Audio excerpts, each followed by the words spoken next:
छात्र स्कूल जाने के दिनों को जानते हैं, कर्मचारी ऑफिस जाने के दिनों को जानते हैं। परमेश्वर के लोगों को परमेश्वर की आराधना करने का दिन जानना चाहिए।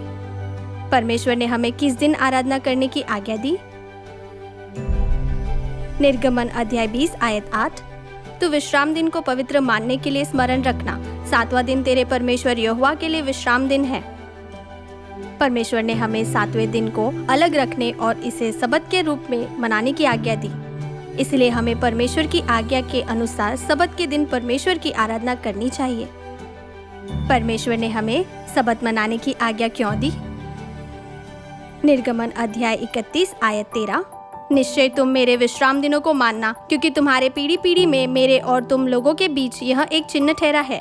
सबत का पालन करना परमेश्वर और उनके लोगों के बीच एक चिन्ह है। इसलिए जब हम सबत का पालन करते हैं तो हमें परमेश्वर के लोगों के रूप में स्वीकार किया जा सकता है।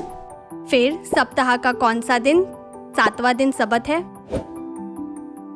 पहला कैलेंडर दिखाता है कि रविवार सप्ताह का पहला दिन है और शनिवार सप्ताहांत यानी 7वां दिन है। इसलिए शब्दकोश भी परिभाषित करता है कि रविवार सप्ताह का पहला दिन है और शनिवार सप्ताह का 7वां दिन है। यहाँ तक कि कैथोलिक चर्च द्वारा प्रकाशित एक पुस्तक में भी अभिलेख है कि सबत का दिन शनिवार है। कुछ और कहने की आवश्यकता नहीं, पर क्या सारे मसीही अनावश्यक सांसारिक काम रोककर रविवार को आदर योग्य दिन नहीं मानते? क्या इस नियम का पालन करना हमारा सबसे महत्वपूर्ण कर्तव्य नहीं?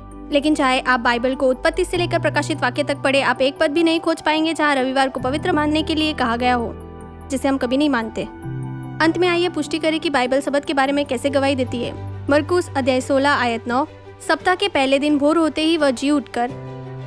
गुड न्यूज बाइबल में यही वचन में लिखा है, रविवार को सवेरे ही वह मृत्यु से जी उठने के बाद।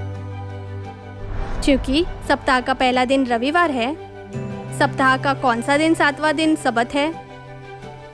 वह शनिवार है। बाइबल भी साबित करती है कि सबत शनिवार को आता है। लेकिन कुछ लोग कहते हैं सबत पुराने नियम का पर्व है। नए नियम के समय में हमें रविवार के दिन आराधना करनी चाहिए, जब यीशु जी उठे थे। फिर क्या यीशु ने रविवार के दिन आराधना मनाई? नहीं। लूका अध्याय 4 आयत 16।